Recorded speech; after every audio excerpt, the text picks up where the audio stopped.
Hi, and welcome or welcome back to the Future of SaaS Festival. We hope you're enjoying the presentation so far. Just a quick reminder, if you're not already a member of our Slack community, follow the link at the top of the event website to network and join the discussion.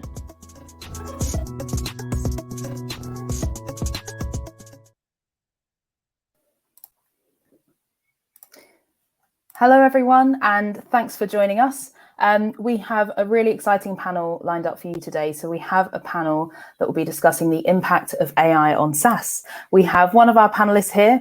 We are having a few technical problems, so our other panelists are unfortunately struggling to get into the webinar room. So you have to have a little bit of patience with us. But I'll do you a quick introduction of who we are expecting. So we have our panelist who is here. This is Ofer Baharov. He is the CEO and head of product at Real VR AI. So thank you for joining us. I wonder if you might be able to give us a little bit of a background on you, what you do, and your experience in AI. Definitely. Thank you so much. It feels a little lonely here, but hopefully the others will join us. So my name is Ofer Baharov. I am the CEO of a company called RealVR.ai, and we do immersive team collaboration in virtual reality. So this is for knowledge workers. Basically, we took a black swan solution to a market that has gone predominantly to work from home or hybrid. And so thinking about the future, we're thinking about what's going to happen in the next decade. And the technology we use today is one that allows you to have immersive meetings. And we leverage AI a lot on everything from the avatar to the assistant to a bunch of things. And so I'm happy to discuss that. Absolutely. Thank you so much for the introduction. So I think for the moment, we are lonely, I'm afraid. We don't have our other panelists. So it's going to be a very exclusive interview with you at the moment. So we're very glad to have you. Me too. Thank you so much. So I guess we'll just get started and we'll hope that the others can drop in at a little bit of a later time. So with your sort of background, how do you think AI is solving problems within SaaS at the moment? I know when we had our discussion the other day, we were talking about how AI solves problems that you don't even know exist yet. I wonder if you sort of can give us your thoughts on what AI is doing at the moment in SaaS. Sure. So we can talk about the moment and then we can talk about the future. And I'm sure the audience is really interested in both aspects. So for currently use of AI, I mean, I think it touches everyone here, whether we know it or not. It touches every single one of us today.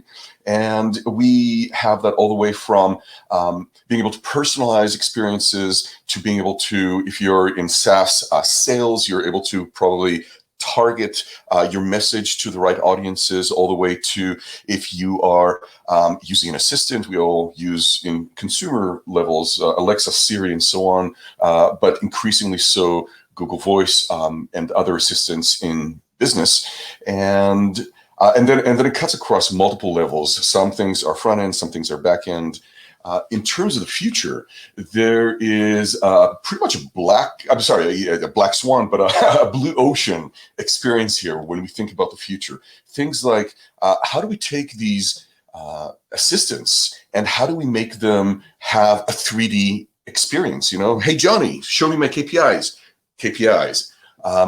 And so on. So that's one aspect. Another aspect is we, in our world, deal with a world of 3D objects and 2D objects and art and a bunch of things. So just a little bit of context. The name of the product is Villa. And so for us, how we use it is this is a team collaboration platform. You go inside your conference room, and then there's a bunch of activities you can do there with your teammates. It's all immersive. It feels just like IRL meetings, only way, way better than in real life, IRL, in real life. We forgot that. Last time was 2019, but we remember of what it was like. And I have to say, the future is filled with hope. There's one gift that Corona gave us is digital acceleration. And it basically pushed us 5 years into the future versus where we would have been. So I can get into more details, but I'll let you lead the questions if you'd like to know something specific.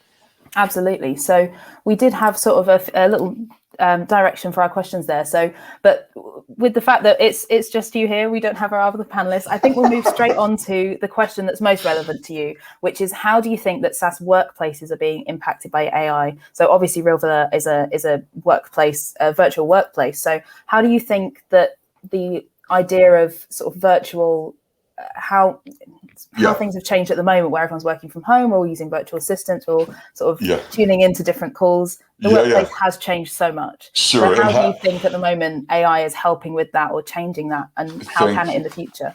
Yeah, and hi, Mary. So the way this has changed is, or this is going to change, is that today we're confined to physics. If you think about it, you're in England, I believe. I'm in California. I think Mary's also in my neck of the woods. But we are not confined to physics when things go virtual. And so there's a whole interesting aspect to it. One is geographical, of course, because suddenly we can be wherever we want to be in the world, and we can all meet together in the same place. But then where we meet is also equally as important, right?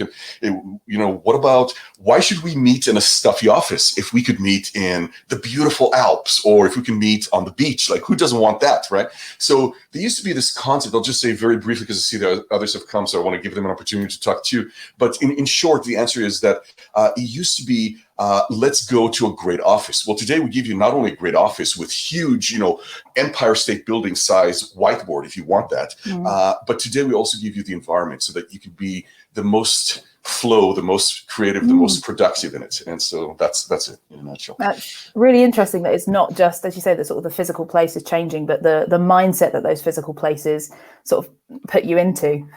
So we'll sort of pause there so that we can introduce our other panelists, and hopefully you guys can jump in on the conversation. So thank you so much. Apologies for the technical delays. It always happens. It's got to happen in a virtual event. So we've got with us Mary Poppin and Piyush Chandra. So Mary Poppin is the Chief Customer Officer for Glint at LinkedIn, and Piyush Chandra is the Director of Product Management, Artificial Intelligence at Nauto. So if you guys would be happy to give us a quick introduction to you, your backgrounds, and sort of why you've joined this conversation on the impact of AI on SaaS.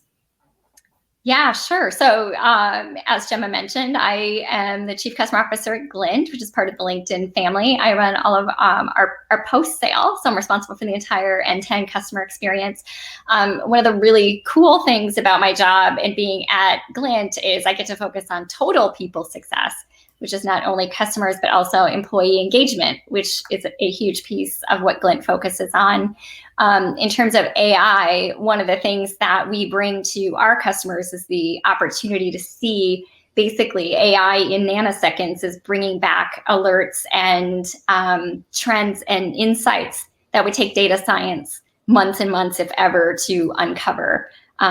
So just in terms of what Ofer was talking about, changing sort of the workplace and the world related to how we're working, there's a diversity and inclusion component, there's a wellness and a mindset component, and Glint's helping organizations be able to focus on that through AI and help people, with wellness during this time. So absolutely. Pretty exciting.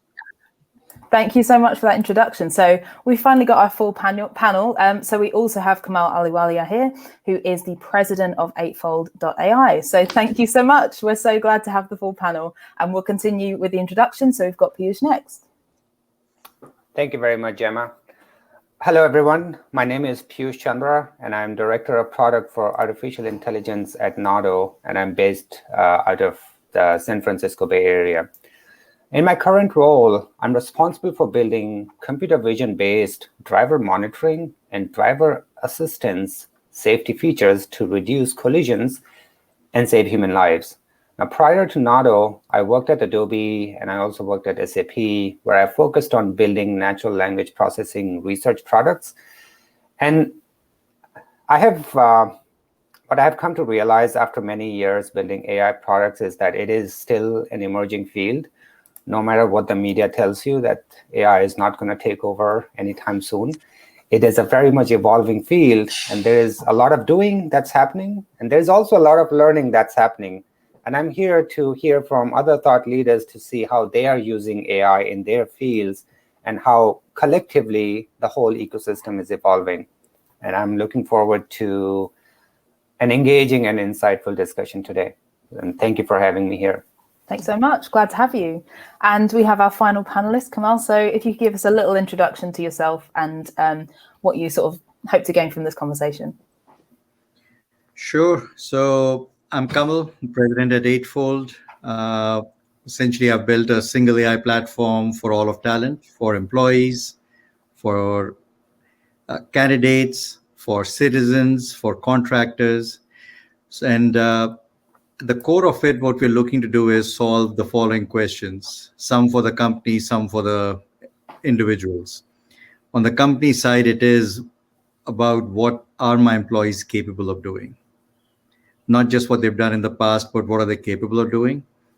And what is the learnability of certain skills that the company needs from the employees to move forward? And for the employee, it's what are the career opportunities available to me and how do I get there? Some will lead to learning paths that are personalized for them. Some will lead to some experiential learning, some from inspiration and mentors. So how do we bring all this thing together? And along the way, I think the exciting part is that last year, D&I has stayed on the table. And the key to that is how to hire and promote for potential. So, and how to do it with a strong positive enforcement versus episodic stuff, right? So how to do all these things at scale. And everybody's talking about upskilling, reskilling, which is, I think, definitely an individual problem, a company level problem, and a country level problem. And OAI is the only way to actually do these things at scale so that we are all in a position where we are enjoying all the time that we put into work. So that's essentially what we're looking to solve. And I think all the great panelists here, they are all bringing a very interesting perspective on how each of their companies are actually addressing pieces of it.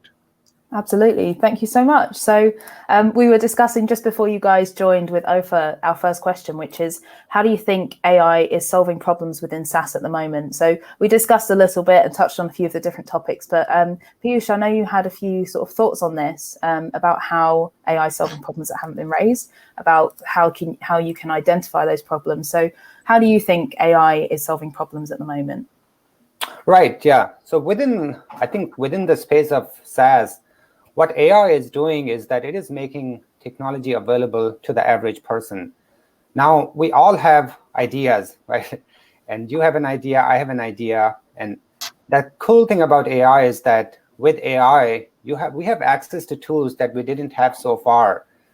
And almost everything around us uses some kind of AI. You think of movie or product recommendation, you think of voice assistants, language translation, spam, email filtering, personalized ads, search.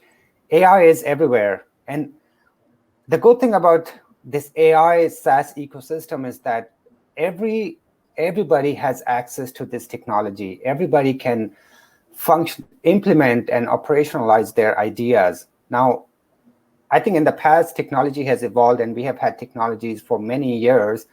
But one of the things or drawbacks that people have highlighted with technologies in general is that it creates a divide. People who know how to work with technology and how to make that technology work for them, and people who don't know about that technology and don't know how to make it work, and that divide gets created. And the good thing about AI is that it has just democratized almost every piece of technology. Now, if you're thinking of, let's say, autonomous driving or computer vision, where you want to train a model to understand certain kind of scenarios, let's say you want to build a car, and the aspect that you're focused on is maybe understanding what's happening around the vehicle. Now, there is a lot, the pipeline from end-to-end pipeline of building that feature is pretty long. You have to collect the right data, you have to label it in the right way, you have to train your model, you have to identify which models actually you're going to use, you have to test it and then run some simulations, put it in production and see how it works. And the good thing is that each of the things that I said is a specialized service. So even though you might not have everything under one roof, you can actually reach out to different people who are different companies who specialize in that specific part. So you can collect data from somewhere, you can ask someone to annotate it and label it for you. You can have a model that is trained on top of this data, then you can leverage the simulation services of some other provider. And all of this then becomes this smoothly functioning ecosystem with so many moving pieces. And the good thing is that anybody could go and say that these are the pieces that I want to use for my use case. And everybody who has an idea today that this is what I want to do, they have at their disposal, they have almost every single tool that they would need. They could even imagine of. So all of that is now easily accessible at a very low cost. Absolutely. And as you're saying, sort of companies can now, sort of with AI learning specifically, are much more collaborative. So there's sort of the progress that's being made within AI is sort of being shared across companies, the ideas, the sort of solutions. So I don't know if, Mary, I know you had a couple of points on this in our previous discussion. I don't know if you sort of the idea of sort of that data being collected to how to identify those problems. Yeah, I mean, I think AI is allowing us to be extremely agile and to uncover trends that, as I said a little bit ago, may never be found or would take months to find. And what it has done is transform our ability to deliver for our customers. I mean, when you think about customer support, technical support, you can now run AI in the background and proactively find issues before the customer even knows it's going to be an issue. And then the company can direct the customer and they'll be super successful. I mean, we're just eons ahead of where we were even a few years ago. One of the things for customer success, specifically outside of support, is CSMs, or customer success managers, for those of you who may not be familiar, who are really like account managers and responsible for product adoption and the customer renewing and all that great stuff as part of SaaS software, right? Their responsibility is to dig in and find those nuggets of information for customers and to find ways to create incremental value. And it's hard. It's a hard job. And if you don't have tools and resources at your fingertips or systems, systems with centralized data, you know, you're having to spend weeks trying to uncover these things just to have a strategic conversation. AI is starting to be leveraged in customer success for CSM role. I'm starting to see things pop up. I'm working with a company on a proof of concept right now, and I'm really excited about the possibility to bring scale with personalization, right? So now it'll allow the CSM to focus on specifically the actions that are going to help that customer instead of just a blanket best practice, right? Absolutely. So it's absolutely game changing. Yeah, and I think that ties in quite well to what Ofer was saying earlier. Sort of the personalization that you can get with customers is the sort of same personalization that you can get with your employees. When their workplace is changing, you can sort of drive a change in the mindset of each employee by tailoring to their specific needs. Yeah, that's exactly right. And so one of the things I was talking about, what Glint does a little bit ago, is provide the survey process and collecting data is beautiful and nice, right? We want that to be a good experience. But the meat of the value of what we're trying to provide is to give managers and leaders real-time insight, dynamic insight into what is going to help their employees be engaged and motivated and successful ultimately. And part of that right now, there is an impact on wellness over the last year that is significantly greater than it has been in the past. And it allows managers to kind of take a look at pockets in the organization and find out how to address their needs differently, you know, based on how working remotely is impacting them, or having the kids at home, or just the nature of the work changing in general. So that's been, it's been significant to see, and it's actually allowed us to go deeper with our employees and our customers to a level of relationship, you know, that we didn't get to before. Absolutely. And Kamal, I don't know if you have any thoughts on that, any further thoughts on the sort of personalization of the employee experience? Yeah, and I'll pick up on what Mary is saying. My personal opinion is all of our jobs are going to change in the next few years. All, not just at the bottom end or the top end, all of our jobs will change. So then the next question is, how do we make that transition easier with transparency? Not that I'll move you here, I'll move you there. is like, does that line up with what your aspirations are? And to actually do it at scale. Because once you get past 5,000, 10,000 employees, most organizations, most CEOs, most CHROs lose track of the individual. And the mindset that you want is, don't go outside looking for the next interesting thing to do. There's a good chance that those opportunities are here within the company. We simply need to unlock those. So one of our clients, Tata Communications, they actually changed the whole paradigm.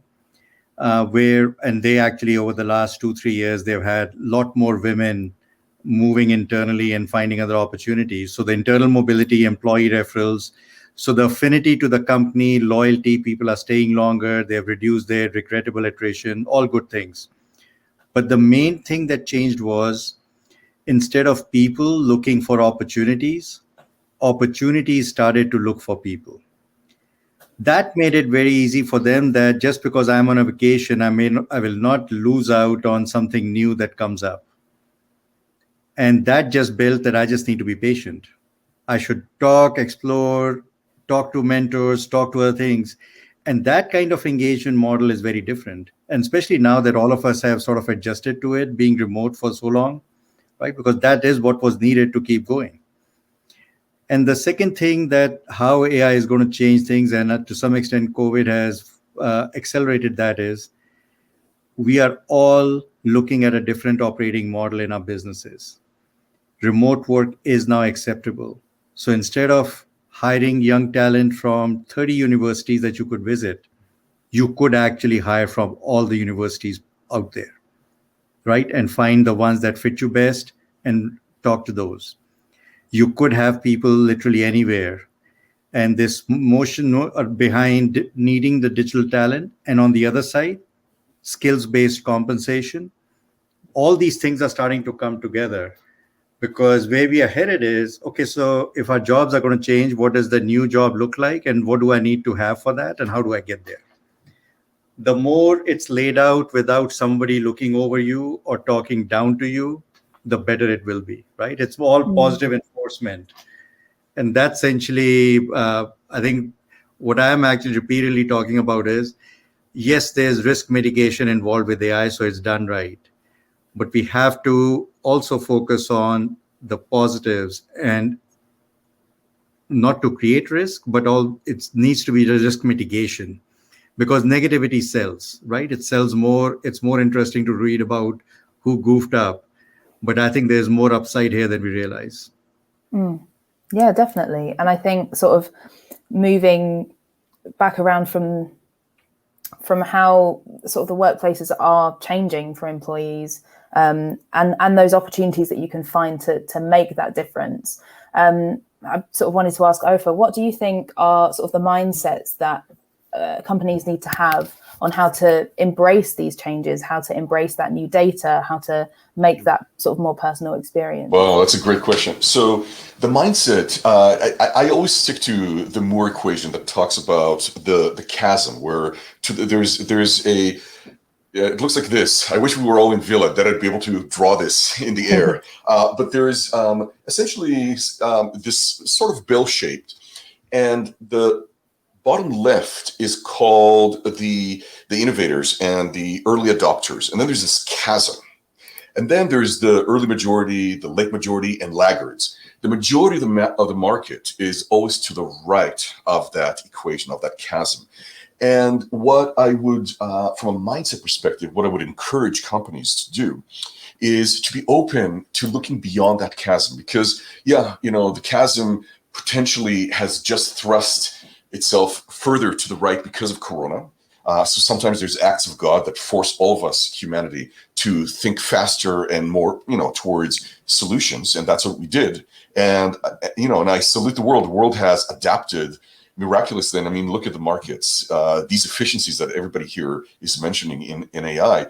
All you need to do is look at the market to see what that means. It's just incredible. It's mind-boggling. So from a mindset perspective, be open.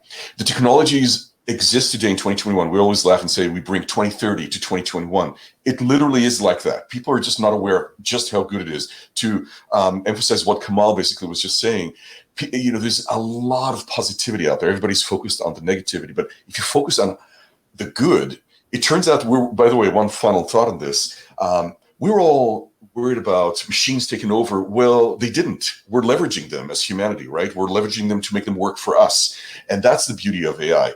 And so final word is on this topic, highly encourage companies, be open. It's very accessible. These technologies sometimes are ridiculously cheap, but the efficiencies they bring are 50x. I am not exaggerating. They're like that. So. Yeah, if I may, I want to add on to the point that Ofer was making. And Kamal and Mary also made similar points, right? So when the 2008 crisis happened, right, there was something that I heard and I found that to be really profound, was that in every crisis, there's an opportunity to rebuild and to build something new, something better. And coronavirus, it has been very devastating on multiple dimensions. However, as Ofer was just mentioning, it has, and Kamal mentioned as well, that it has brought this remote working to the mainstream. And it has become acceptable because there is no other option. If you want to continue to work, you have to work remotely unless you are a frontline worker. Now, this is great in many, many ways because there have been research after research that have shown that when people are able to find the right balance between their work and life, they are happier, they are more productive.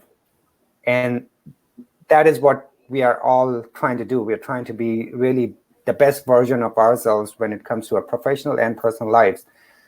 Now, remote work is great, and it has solved a lot of problems, as I think Kamal was mentioning, that you can hire from all over the world, from all the top universities. You don't have to be limited to one location, one country, one state. It is also opening up opportunities for innovation. Now, one of the things that I do as a product manager is I have to build relationships with people. And I have found in the past that it comes naturally to build a relationship when you are working in the same office. You can go for a walk, you can sit across the table from someone and have lunch. You can have a coffee, you can have all kinds of discussions. And the other thing that I have really thrived on doing in my profession is collaboration, brainstorming with all kinds of people and bringing them together and doing whiteboarding exercises. And I have to admit that as of today, there are no exceptionally well working tools that address these issues. Collaboration in a virtual environment is very tough to do. It just does not come naturally unless you hold a pen in your hand and you're whiteboarding.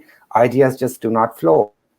So same is the case with building relationships. It is, to me, it comes across as very unnatural to just reach out to someone and just chit chat over whatever messaging tool I'm using.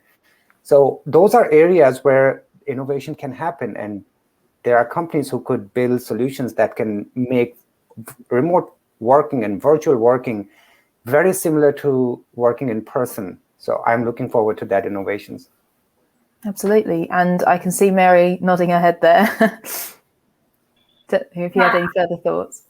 I actually was going to point, not to put you on the spot, Ofer, but in the last time we chatted, you were talking about the virtual reality and being able to sort of be anywhere at any time with anyone. And what Piyush was just saying struck me as, one, it resonated for sure.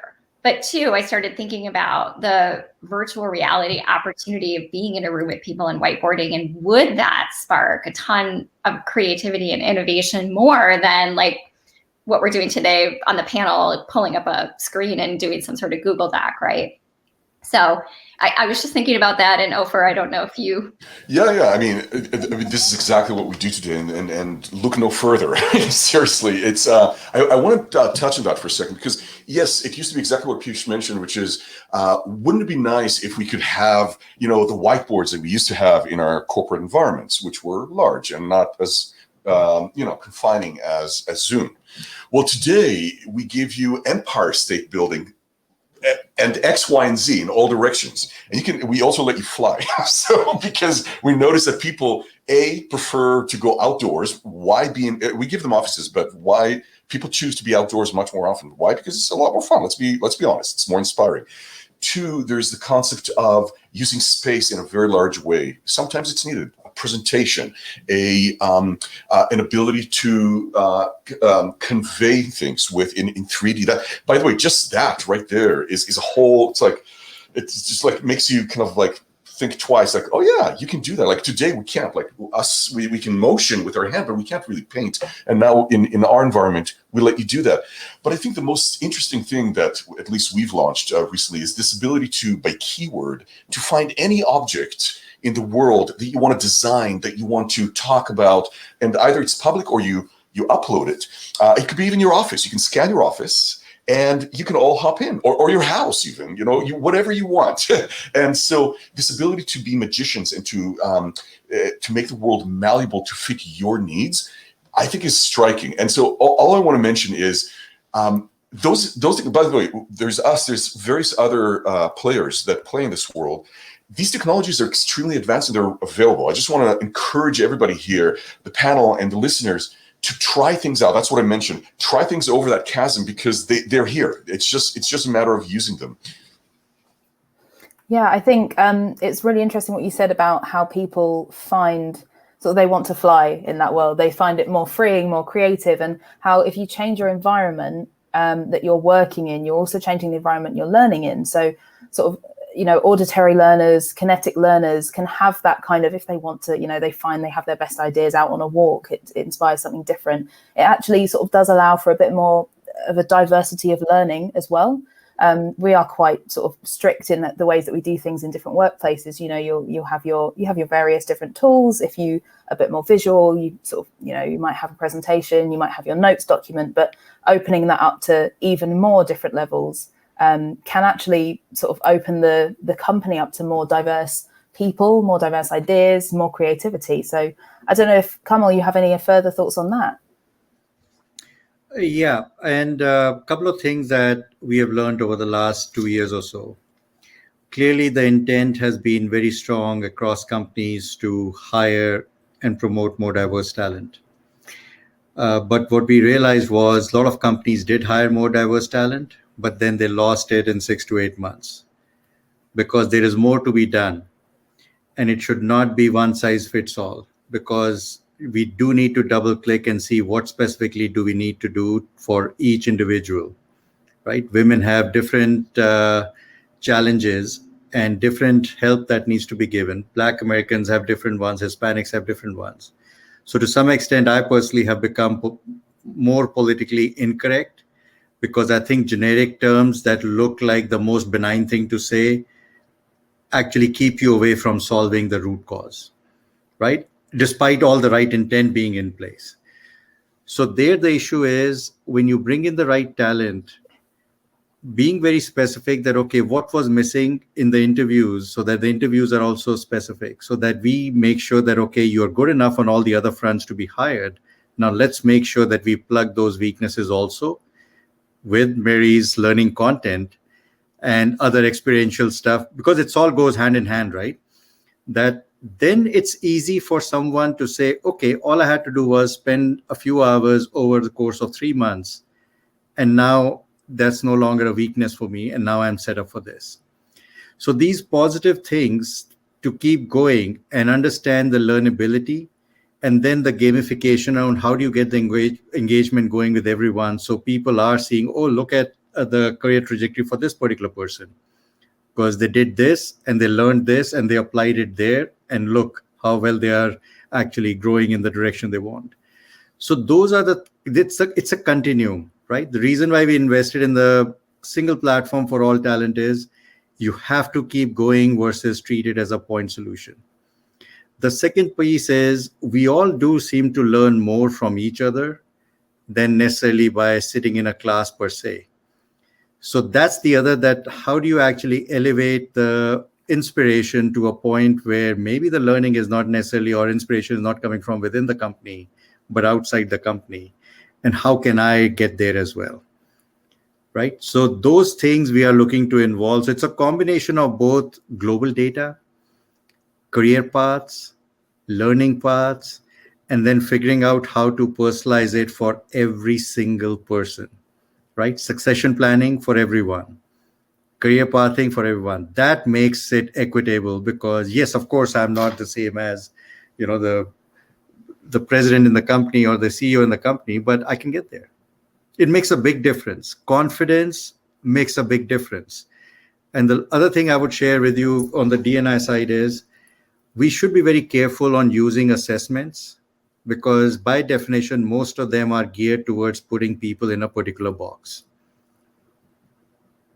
And we all keep saying that, but if we keep trying to put people in a box, so think a little differently that who are we to determine what a person will be capable of doing?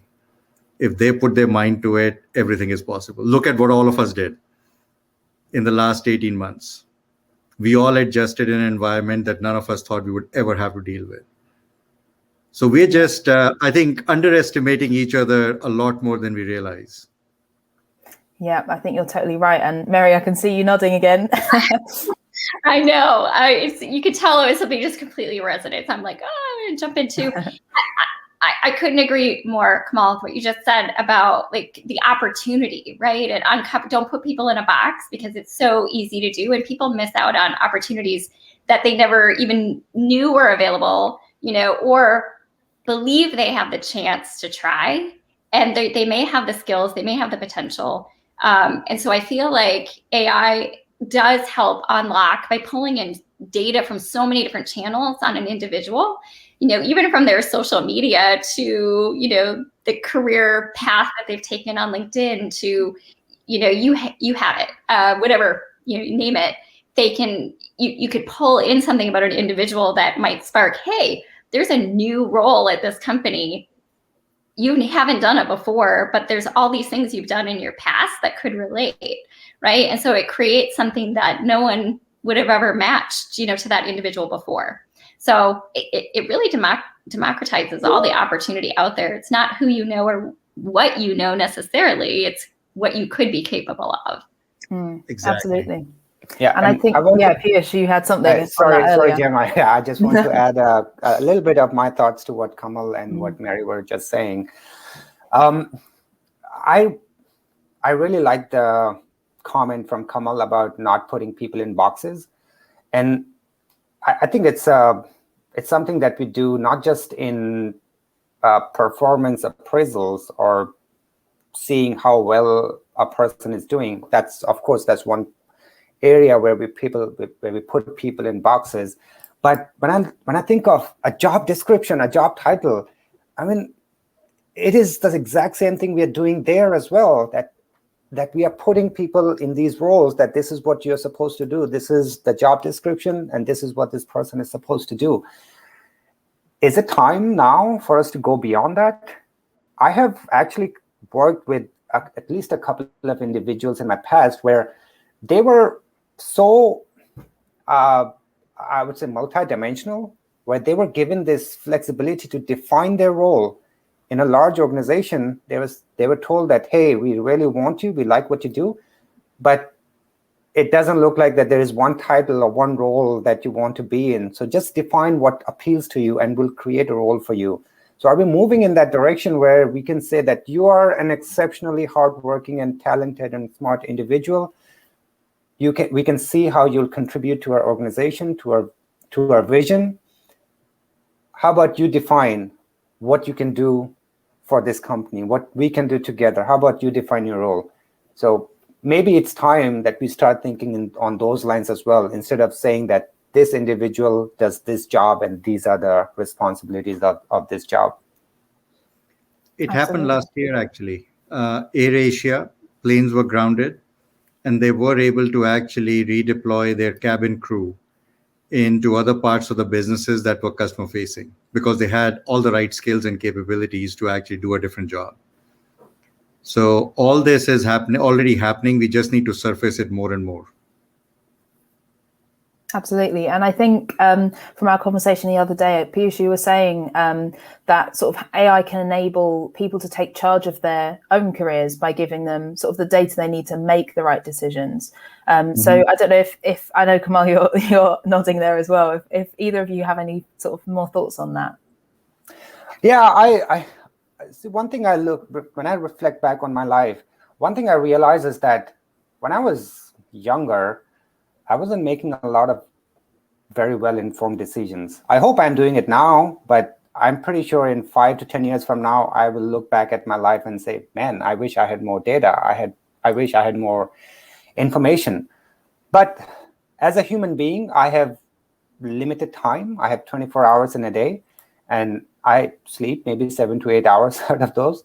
So the amount of data I can collect myself as an individual is very limited. And then the amount of learning that my brain can come up with based on my experiences and my data is a fraction of what I'm experiencing.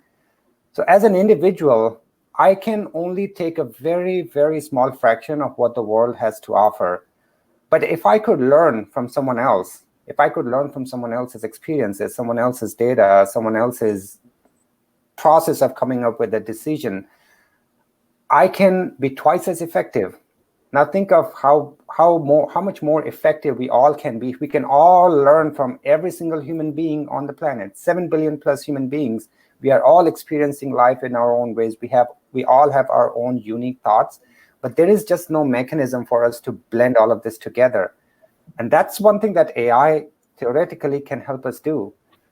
AI can look at all the data that is being generated, and we can bring the learning of all the different AI models into one mega or master model that can learn from every single experience and every single data point that exists in this world.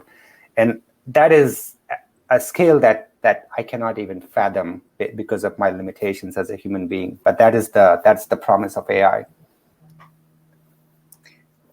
Yeah, on that, I'll share this data point that I love sharing. In our prep meeting, I'd shared this thing. So here's how you can look at what Piyush is saying, that how can he learn from all the 7 billion folks, right? And the question there is not everything, but once we know the context, it becomes easier. So in case of driving, each of us will drive about 1 million miles in our lifetimes, right? Look at how much you all drive individually now, and in a year, 12,000, 15,000, 20,000 miles, and add, do the math, it'll come to about 1 million. A long haul driver drives about 1 million miles, 8 million. Human potential is to drive about 16 million miles, right? Now think at the thing that all of us think we are great drivers at 1 million miles. But if you kept driving, it's about learning from 60 million miles. Tesla, which is semi-autonomous driving vehicle, is learning from 11 billion miles. So the difference is between 1 million and 11 billion. And the last one is autonomous driving, and we'll get there also very quickly. That will be learning from about 223 billion miles. So what Piyush is laying out is actually already happening in the last couple of years on the roads around us, that there is available. And once you establish the context, and this one is driving, then yes, I don't need to be inundated with what all everybody else learned. I'm getting the benefit of that in the Tesla that I'm sitting in, or the other autonomous vehicles. That's what we are looking to actually do in case of employment. What's available to you? How can you get there? And all of that. And this is coming up over and over again. All of us are impacted, right? I mean, especially women are more adversely affected by COVID because they're not just, some of the jobs simply won't be there because some of the industries are more adversely affected than others. So the change is upon us now. I think it's how do we actually get out of this thing in a sensible fashion. And I think what you're saying there with sort of that building of the data of learning, it sort of starts people on a higher step of the ladder than they would have previously. So sort of what Piyush was saying earlier about sort of democratizing everything, really, democratizing learning. People no longer have to start at the bottom and try to figure out what someone else has already learned. They would be able to build upon different experiences. I know, Ofer, you were saying in our last conversation how that works with software, sort of where you don't need to be able to build something from scratch anymore. Sort of you can build on top of it, you can provide something and build on top in that similar way. Exactly. Yeah. So we, in a way, we're providing a platform on which organizations can build their own widgets that works for them. And by the way, not just for them, of course, but most importantly for their clients. In SaaS, everybody here is in SaaS, and we're all knowledge workers, and our daily lives touch on our clients all day long. So what's important here is what's important for our clients. So I think that enabling our clients to go a step beyond and to realizing their potential, I think that's a great way to leverage AI. And by the way, I just want a quick comment. There is AI that all of us touch from time to time on, and we just know, hey, this is just not the right algorithm, the right set of information. That's what's beautiful about it, is make it work for you, right? And be questioning, and don't, just one example, of course, is, with all these millions of miles, and that Tesla will still get into an accident that a human with a lot less miles won't make. So don't count on something too much on the one hand, leverage it, make it work for you is my only, addition here. Yeah, and I think that moves quite nicely into our final point, which was that the question of trust in AI. How do we strike the right balance? How much trust do we put into that data? As you say, it can always still go wrong in a way that a human might not. So how do we balance that? And I think, Piyush, you had some interesting comments on that in our last conversation. Yeah. So I think when we try to compare technology with humans, technology is always at a disadvantage because we set the bar much higher for technology. So I think Elon Musk mentioned one time that in one of the interviews that the bar for autonomous driving vehicle in terms of number of collisions per million miles is just 10 times higher than what it would be for a human being. So the bar is always high or higher for technology, for AI, and especially with AI, because there is this fear that this is going to just take over my job and is going to take over the world. It'll be human against machines. So because of all that, I think the bar and the kind of things that AI has to do to gain our trust is just exponentially higher for what we would expect from anything else or from anyone else. But a couple of things that AI can do is, first of all, I think as people become more comfortable and more educated, right? So I think, as I was saying initially, that AI is everywhere. It's always there around us. Even in this video conference, I'm sure there is AI trying to make our voices better, more clear, suppressing noise, maybe make our faces more clear, suppressing backgrounds. So AI is there around us. We are just not aware of all the good things it's doing. So a little bit more education on that part. And I think, as Kamal was mentioning, that in the next 20, 30 years, a lot of our jobs will change. And I read a study a few years ago that the highest earning titles or professions did not even exist 10 years ago, right? So things change all the time, and things will change because of AI. But again, AI is not, overall, it is only going to improve our standard of living. It's only going to make things better and simpler and easier for us. The only thing we have to keep in mind is that we take it as an opportunity.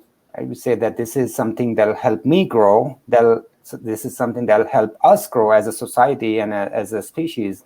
And with that mindset, I think trust will come naturally. Absolutely. And I think last time, sort of talking about how AI can help us to grow, and we need to use that opportunity. I think, Mary, you were saying how AI can be used to sort of create sustainable, scalable models for our growth. So I don't know if you have any sort of thoughts on how we can use that to grow businesses, to grow opportunities. Yeah, I think it actually creates the opportunity to free people up from the duplicate or mundane tasks to interact at a much more strategic or higher level, more value add, focus. And part of it is, we talked about this, Gemma, trusting the technology. And Oprah, I think you mentioned that too, is you have to get to a point where you feel comfortable that what is being the data that's being pulled together and the insights is valid. And once you get there, you can sort of trust it and then free yourself up to focus on doing, more innovative, more creative, bigger, better things. Absolutely. And I think we actually have a question that sort of ties into that from Christiane. It's going back to sort of the hiring process. Part of the issue with hiring good people is the interview. And even if AI points us to the right person, the interviews are still weeding people out due to bias or due to the fact that the person is good at interviewing, not necessarily good at their job. So I think that sort of ties in with what you said there about how the data in the first place needs to be the right data for us to be able to trust it. Yeah, for sure. So I thought Kamal would probably want to jump in right there, but sure. What I shared in the comments was that I have found that relying on projects and presentations as a pretty heavy weight to what you need to do in the role, assuming the role, Piyush, just stays as defined, that it's a much better predictor of how they're going to do in the job than if someone's a good interviewer or a poor interviewer, right? If they do a poor job in the interview process, but they actually have the skills and they do the job, do the project really well, you could have missed out on it just by, cutting them out due to the interview.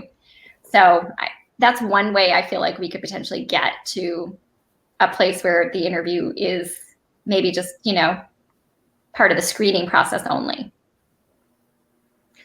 Yeah, and just to add to that, what we do is provide full dashboards and visibility, because there are a couple of parts to this, right? How to make it fair, that your top of the funnel needs to be diverse enough so that as you go through it, by default, you will end up with the right mix. Now, the dashboards are geared towards showing you, one, if you did have enough diversity at the top, where in the process, which recruiter, which interviewer, which hiring manager seems to be veering off a normal decision curve. And one, even if you're not being punitive, the fact that all your decisions are now in public domain within the company, of course, it will cause people to be more conscious of what they're saying and why. And secondly, now that you see where things are actually going, where the bias is coming in, very easy to make course corrections, right? Hopefully some of it is coaching. And the second part is the interview feedback goes a long ways on why you like a person and why you don't like a person. And all of that is training the models as well. So all of it starts to come together. And it all actually starts with calibrating the job properly. So versus a laundry list of what you're looking for, what really matters, and how to set people up for success, right? So, but in that specific instance about interviews, there's a lot more scrutiny that goes in, and all of these decisions are now available.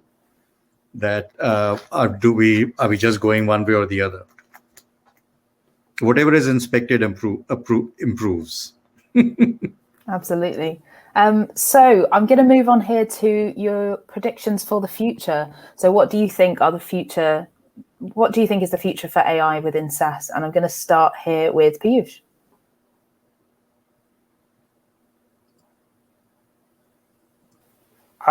Yeah, thanks, Gemma. When I look back at the last 5, 7, 8 years of what we have done within the field of AI, it's just mind-boggling. Things that exist today were unthinkable as early as 10 years ago or 5 years ago. And we are just starting to scratch the surface here. AI is still an emerging field. There is a lot more work that needs to be done. But the good thing is that a couple of things that make AI so powerful is, first of all, computing power, and we have tremendous computing power. The second thing that makes AI at least a much faster learner than an average human being is the ability to look at vast amounts of data and process it and find patterns and make conclusions and decisions based on that. Now, something that humans can't do, but AI models and computers can, is that you can plug them together and you can make one master AI out of everything that can learn from all kinds of experiences from different data points, different people, and different models. And I think that is where that general purpose AI, that promise lies there, where you don't have today. What we have today is specialized models, that this model is supposed to look at images and will tell that is this image of a dog or a cat. It can understand words and tell you what you're saying, maybe turn the light on for you. But there is no one general purpose model that can understand and do everything that a human being does. I think the power of AI is in the promise that such a thing is possible, where you connect everything, and then this one thing just looks at everything and can learn from almost everything, every single data point that you can think of in the whole world. It can learn from that and incorporate that data point into its decision making. Absolutely. It sounds like a very exciting future there. And we'll move on to Ofer. Yeah, so I think the biggest thing here, two things. One is catching up to AI. It's already here, and if there's one thing we can take away here is that it's up to us to leverage it in the best way. So enroll yourself all the way from educating yourself on how AI works. There's plenty of courses free online. I highly recommend that, of course, because it's a dance. It's a dance with technology. You want to make it work for you. And sometimes, we laugh and we say, finally, due to Corona, we're finally catching up to 2015 technology. Most of us are finally looking into the camera while we're talking in video conferencing. Video conferencing has been with us for 2 decades. It's not. This is not 2021. What we're using right now is 2015, right? So we should live up to 2021, right? Everyone should be using such technologies that already exist that allow you to collaborate in virtual reality, in 3D. Why? Because infinitely better than 2D technology like we're using here, right? We should all be using 3D. It's accessible. So, and the final word is for the far future, for 2030, just to kind of like plant a little seed here of what's to come. It is going to be along the lines of Malibu. I was thinking, as Kamal was talking about interviewing, how great would this be? Because already today I can choose my avatar to be a black avatar, or any type of avatar that I want to represent me. If I feel like that is a better representation of me. Now imagine if you do that to the voice, and imagine now if you can get much, much, much better than cartoonish avatars, which we have today, unfortunately, and get into photorealistic avatars that might change during the interview from this to that, gender, voice, skin color, and completely tear apart any of our preconceived notions from that perspective. So that's an example of how to make that, perhaps, I don't know, but that's perhaps what's to come. That, the environment, getting way, way better. Today I can put you in the Alps, and it looks fairly close to it is the Alps, but getting even better, making it so that, suddenly our world becomes perhaps a virtual reality. Like I think Musk mentioned that before, and I highly believe that there is a chance that might be like that. So getting closer to that ability, and then changing your surroundings so that it matches what your needs are. Fantastic. And I think we'll move straight on to Kamal there. I can see you nodding. So, one, the next great president in US will be a woman. 2, I think all public companies will get to, in the next 12 months, anonymizing all profiles of employees or outside candidates for hiring and promotions. Of course, there's an in-touch person exercise also, but the initial discussion will be purely based on capabilities versus any of the biases that we bring into it and preferences. And I think we'll get there because the technology is there. So, and that will change, and we'll all realize what we didn't know. It was there, but what we didn't know. Yeah, absolutely. Like Ofer was saying, we've got the tools. We just need to catch up. And we'll end with Mary's predictions. Perfect. Well, I'll just, I'm just going to focus on customer success for my prediction and taking what you said over in terms of catching up to the technology. In this space, it's a little bit behind where I want to be, but we're getting there. And so my prediction is in the very, very short term, we're going to have the ability for CS to have playbooks. It's the 5 Ps, I call it, playbooks that are predictive, prescriptive, proactive, and personalized. And it is going to create the type of recommendations to customers that are going to allow us to go so much deeper on value than we've been able to do so far. So I'm really excited for that. Fantastic. So thank you all so much. That's all the time we have. But thank you so much. It was a really, really interesting conversation. Really cool to hear where things are going to go in the future. And as you say, where things already are. So thank you all very much. And hopefully we'll see you again soon. Thank you, everybody. Have a good day. Bye.